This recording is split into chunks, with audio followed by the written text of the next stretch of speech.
All right, we're going to get started here talking about sleep and dreams, which is chapter 7, section 1. At the end of last semester, we started talking a little bit about sleep and dreams, but we held off so that we could talk about it more like in detail, in depth at the beginning of this quarter. Um, chapter 7 Chapter 7 covers a lot of stuff. Basically, it deals with all different types of consciousness. All right, so when you are awake and alert, right, you're conscious. Like I would say, all of you guys are conscious right now. Now, if you, I don't know, let's say you get hit in the head with something and you're knocked out, right? It said that you are unconscious, right? So if you're unconscious, if you're unconscious, like what are you not going to react to? Like, give me an example. Like someone punches you. Yeah, if somebody slaps you, right? You're not gonna respond to it. Now, so here's where we get into sleep and dreams. So right now, you guys are all awake, right? Somebody slaps you, you're gonna feel it, right? You're gonna know that it happened. You sure can. Yeah, if we are going to say you're unconscious, somebody slaps you, you're not gonna feel that, right? Okay, we're all on the same page here. Now, what about if you're sleeping? Now, you're not awake and alert, but if you're sleeping, if somebody slaps you, you're going to wake up. More than likely, you're going to wake up. Okay, and then you're dead and you're not sleeping. Those of you that are listening at home, Dakota just said, well, unless you're dead. Well, but again, we said you're sleeping, not dead. His headphone on there? Should be. Everybody? So, we consider sleep to be an altered state of consciousness. All right? Altered state of consciousness because you're somewhere in the middle there, but you're still conscious because if somebody slaps you, you're going to feel it. All right? We'll talk about drugs towards the end of the chapter. All right, we're going to talk about drugs because drugs are going to alter your state of consciousness. Okay? Depending on the type of drugs, just alcohol. Okay, alcohol. If you drink too much of it, you can end up passing out. Okay, you have an altered state of consciousness then. Okay, it might be to the point where you drink until you're unconscious. Okay, it happens. So that's why all that stuff fits in here. Justice. That's what I had a question about. We're not gonna get like flagged since like marijuana is one of the words.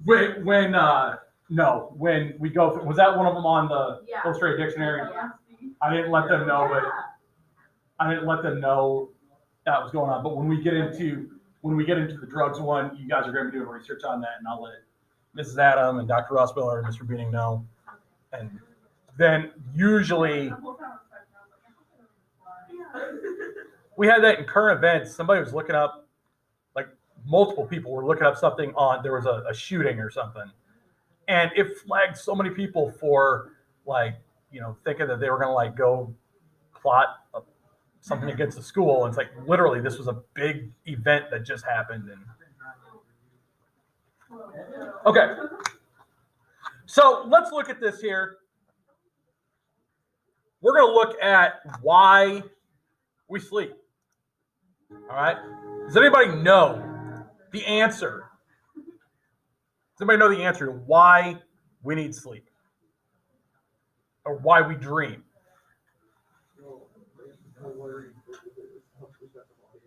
Okay, that's a theory, has not been proven. Dakota. It's possible. There's people that don't have dreams. You don't ever dream? Okay, well. Can't you start to go crazy if you don't get enough sleep? It's possible, and we're going to take a look at that here. But again, this is one of those things that has not been proven. So the answer to that question is we don't know. Okay, there's a lot of really good theories out there, and people that really have studied this stuff and have spent their life studying this stuff, they have theories, but nothing can be actually proven as to why we don't sleep. The only thing that we do know is we need sleep. Some people don't need as much sleep as others. Question. Do they get paid for spending their life on this kind of stuff? Yeah. You know, Like they research this stuff and they do sleep studies and they read books and studies and. All right, so we're going to look at what happens when somebody goes 200 hours without sleep. How many days is that? How many a lot? 200 divided by 24. Somebody do it and get back to us. How they keep you awake like you start to sleep? That'd be almost, well, I mean, You guys start that quick nap. 10 days ish.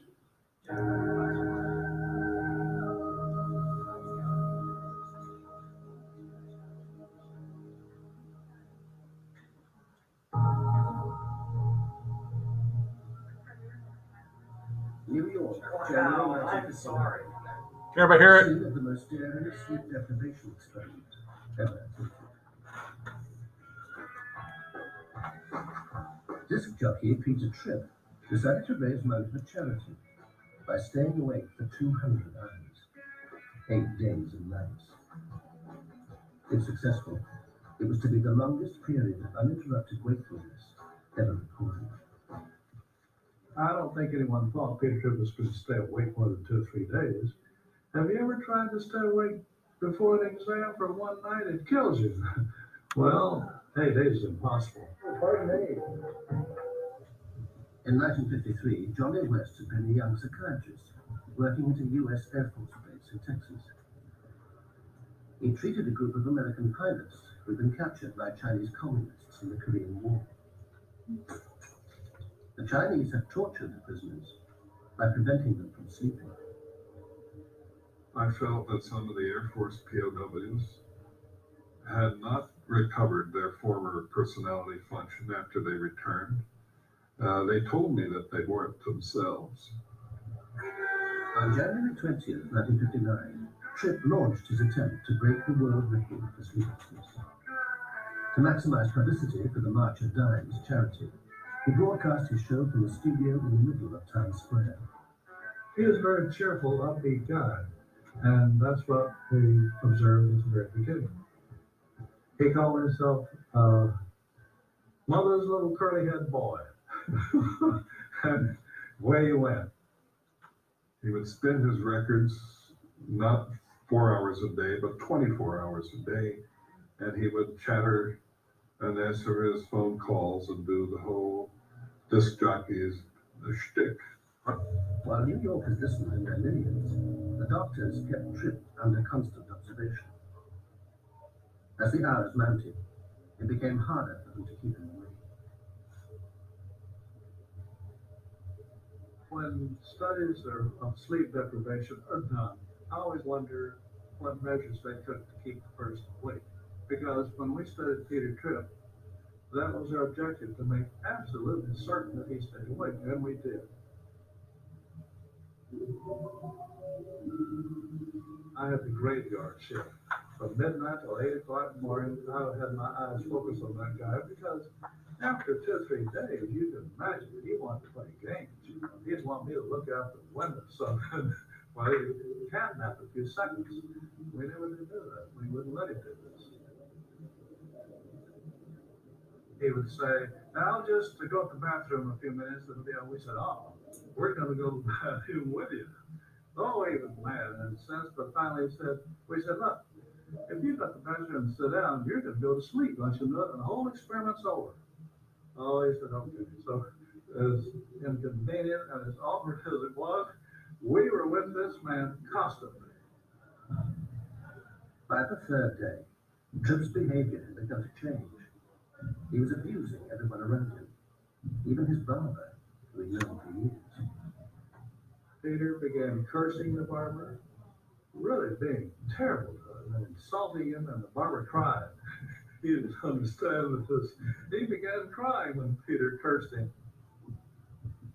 His mean body temperature progressively declined over this period of time. And the lower it went, the crazier he got. Tripp had begun to see things that weren't there. He mistook one of the doctors for an undertaker who come to bury him. He ran into the street terrified. At first, the medical team were puzzled by the hallucinations, and then they made a surprising discovery. When we sleep, we enter a period of REM sleep every 90 minutes. It's during this stage that we dream. Tripp's brainwaves showed that although he was awake, the hallucinations were shadowing the 90-minute cycle of dream sleep. There was a 90-minute cycle of relative confusion and relative clarity that would ebb and flow. During the time that he would, if he were sleeping, have had REM sleep, those were the times he was most likely to hallucinate.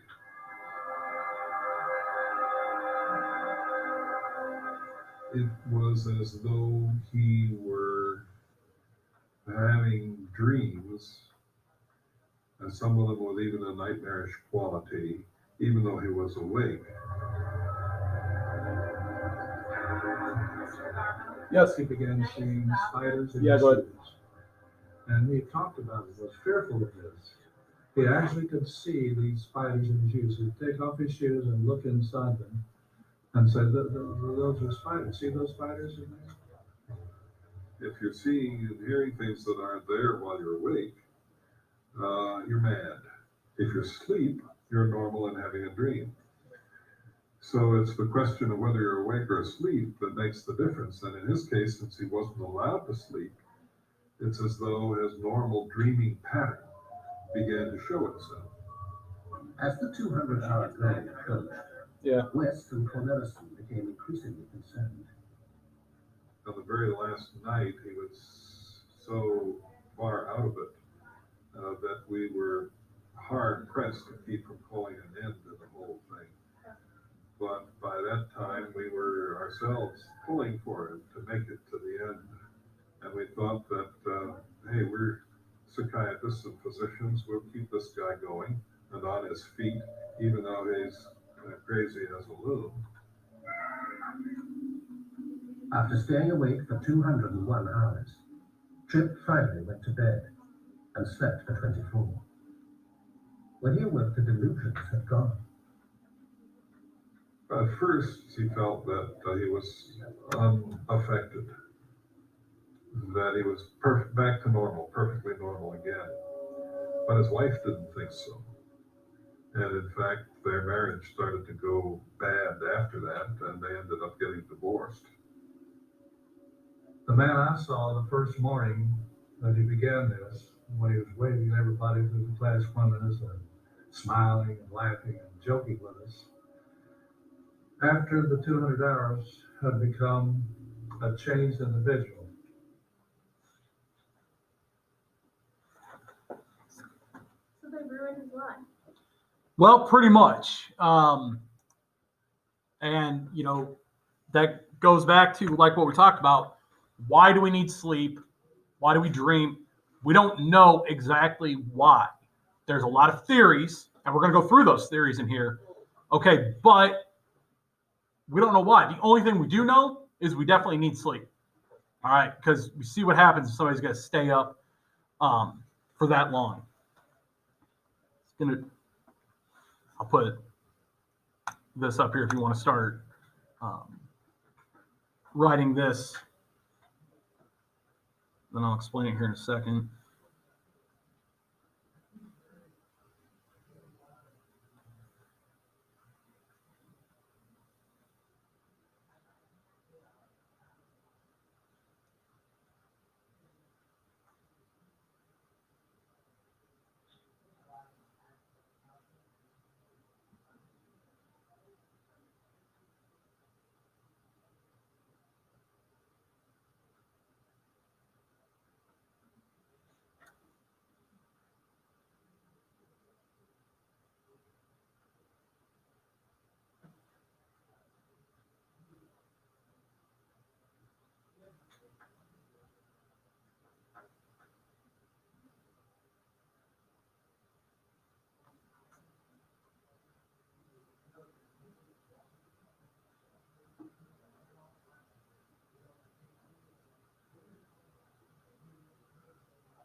Okay, so when we talk about, what is sleep, in order to even understand what sleep is, first we have to understand what consciousness is, and that is just simply your state of awareness. So when we say that somebody is fully conscious, what we're really saying is they are awake and alert, and all of those things. Okay, so it's really kind of like the sliding scale of where you are in this level of consciousness. Anywhere from alert then to unalert. Sleep is something that we consider to be an altered state of consciousness, like we said earlier. All right, and I mean, think about how much you sleep. Roughly 1/3 or 1/4 of your day is spent sleeping. All right, how much sleep do you guys get at night? 7 hours. It's recommended, right, that you have 8 to 9 hours of sleep. That's great if you can do that. Realistically, it might be more like 6 hours of sleep. But your body has to make up for that usually somehow, right? So if you're going every night during the week and you're getting 6 hours of sleep, what does your body want to do on the weekend? Yeah, it wants to shut down. It wants to relax and not be not be as driven. So, you think about it, that's 1/3 to 1/4 of your day. So it evens out to about 1/3 of your life, okay, or 1/3 or 1/4 of your life is spent sleeping. All right, and you think about that like it's such a waste, right, to spend all of that time in your life sleeping. All right, but like you saw in the video, what's going to happen if you don't get sleep? What happens if you're going to go just even a day without sleep? That ever happen? Get mean. You get mean? That ain't bad. I've done that. I've done that, like going on vacation. Just want to drive all the way through. Drive to Alabama this summer. We got there. It was from like 9 o'clock the night before, and we get there 11 o'clock the next day, and like I haven't slept at all, and it's like, hey, you want to do some stuff, right? You just get there, you're on vacation and everything, let's go to the beach, and I'm just like, I'd rather just stay here and go to sleep, and that's I bite the bullet for my family there so that they can go have a lot of fun. But yeah, we know what happens if you don't get enough sleep. Okay, so we know that we need the sleep. It's just a question of why. Researching sleep is not an easy thing to do. All right, this goes back to a lot of the stuff we've talked about in psychology. Why is psychology not a true science?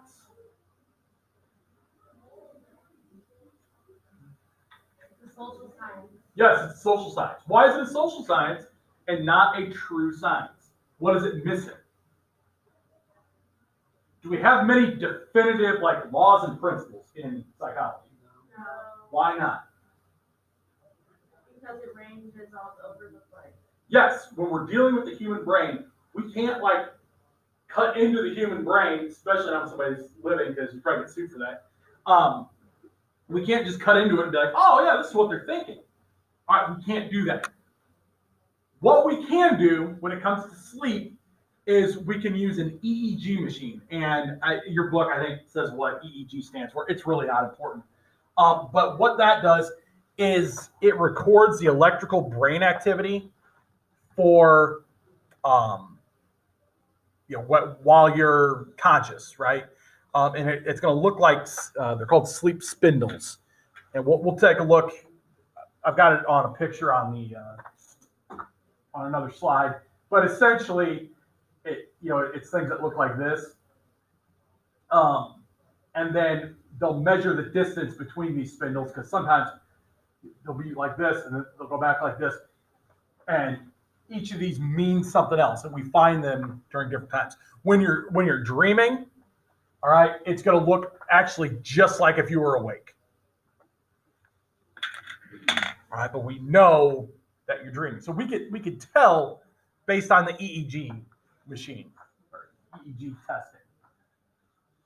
All right, that's where they'll hook the electrodes up to you and all over, and then they'll peel them off and peel your hair off. I don't have to worry about that though. I'm bald. Does everybody have this? Is that a yes? Yeah. Oh, okay, thank you.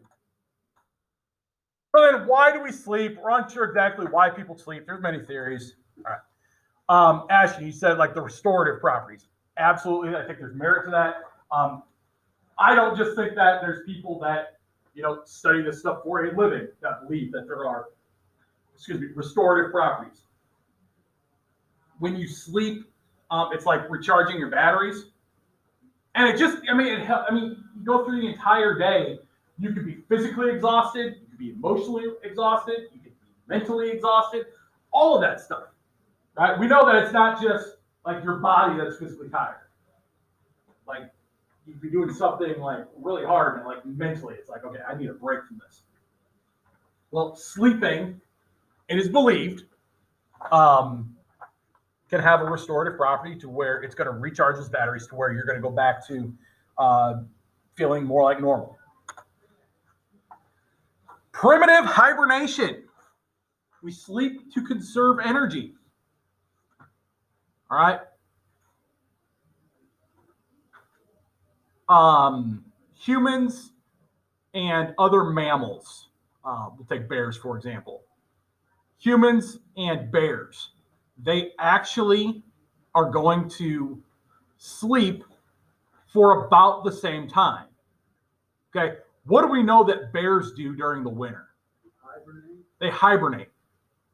Okay, humans don't hibernate. However, we sleep every night. Is a bear going to truly sleep every night? Every other night they sleep? How about this? What is a night of sleep like if there's a bunch of other noise and there's commotion going on and it's really hard to get to sleep? You might sleep a little bit, but are you really getting a full night's sleep? No. A bear is just like that. All right. If a bear is going to lay down to sleep, not hibernate, but just lay down to sleep, and a twig snaps, what are they going to do? Get up and kill whoever did it. Yes, get up and kill whoever snapped that twig. Okay. Or they're not really sleeping, they're just kind of resting and then like they're on alert. Hibernation is a time where they can actually sleep, conserve that energy, so then the next, however many months, next 9 months, they're going to be able to go about their daily life there. Okay. So humans are doing the same thing, except we're just doing it every night. Okay, there's also the adaptive process. It's like early humans, they had to learn how to basically keep out of harm's way. So they would tuck themselves up in a cave and sleep through the night so they're not out wandering around getting attacked by bears, snapping twigs, which then, right, you get that? So this would be like a learned behavior that has stayed with us over time. All right, and then there's also the theory that we need to just clear our minds, get rid of useless information, kind of hit and reset, keeping whatever we need, getting rid of whatever we don't need.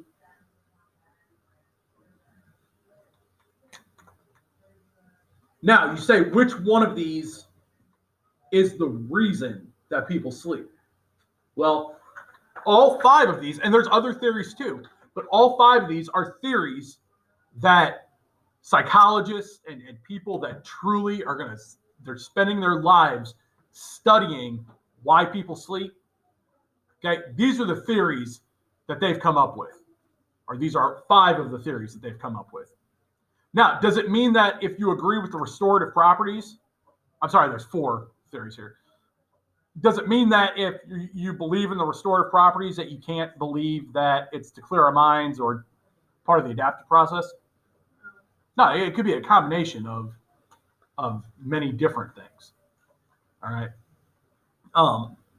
I think the one that carries the most weight is probably this one here on the restorative properties.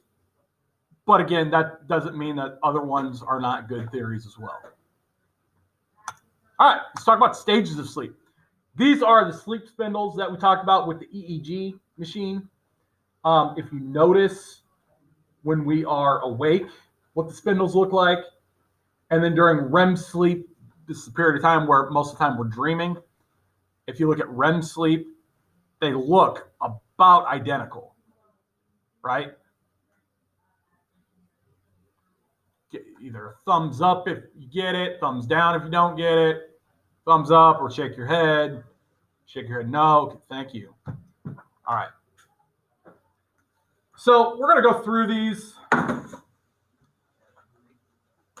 I'll just read what's on here. And we kind of look at these different images. Stage 1, that's like it's very similar to the awake part, but you're going to see little what they call theta waves, where they're going to spike up a little bit. Okay, that's your slower pulse rate. You're relaxed. All your muscles are relaxed. It's about 10 minutes. This is that like part where you're laying down in bed and almost like your body's thinking about going to sleep. That makes sense? You guys know what I'm talking about? Yeah. This would also be the part where if you guys have ever had like, your leg spasms or something, like legs kick and things like that, that's going to happen during stage 1. What's that? So that happens a lot. Okay. Different reasons for that. But as your muscles are relaxing, if you have any lactic acids build up in your system, it could be from working out, or it could just be from a day of being on your feet, it's going to start to relax, and then it's going to like spasm those out. But it's because your body is going so relaxed at that time. Stage 2, there's going to be that shift in brain waves. We're looking at here. You could definitely see this looks different than any of these, correct? Okay, that's how we know that now you're really getting into that sleep stage. 30 minutes, that's tough because some people it doesn't take 10 minutes and then 30 minutes. Some people it's going to be much different. So you don't really have to pay too much attention to that. But your eyes are going to start to roll side to side. The only reason that matters is because do you know what REM sleep is? Or you know what REM actually stands for? Rapid eye movement. Okay, so when you're sleeping and dreaming, your eyes are kind of going all over the place. Well, it starts in stage 2. It's not actually REM sleep, but slowly they're going to start to move. All right. Stage 3 is going to be defined by the delta waves. This is, you're definitely asleep here. All right, these delta waves, they're these big waves here. All right, similar to what you're going to see in stage 2. This is repeating itself over and over for say 30 minutes. Okay, then we have stage 3, stage 4. You've got these big delta waves, and that's all that is. Does everybody have that?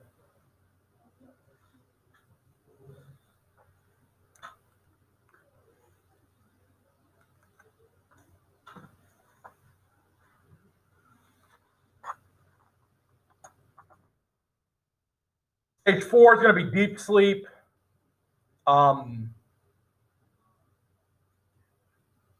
If you're in stage 4 sleep, the only way that you're going to wake up from stage 4 sleep is by some type of loud commotion. If somebody slaps you, right, that's going to be part of it.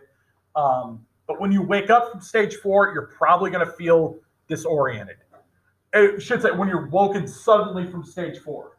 Okay, because actually, if you're like when you wake up in the morning on your own, you're not going from stage 4 to being awake. Okay, you're gonna start slowly coming out of this. But you guys know what I'm talking about. You get woken up, and you're in the middle of a deep sleep. You're gonna feel like, whoa, what's going on? Where am I? Stuff like that. Okay, that is stage 4.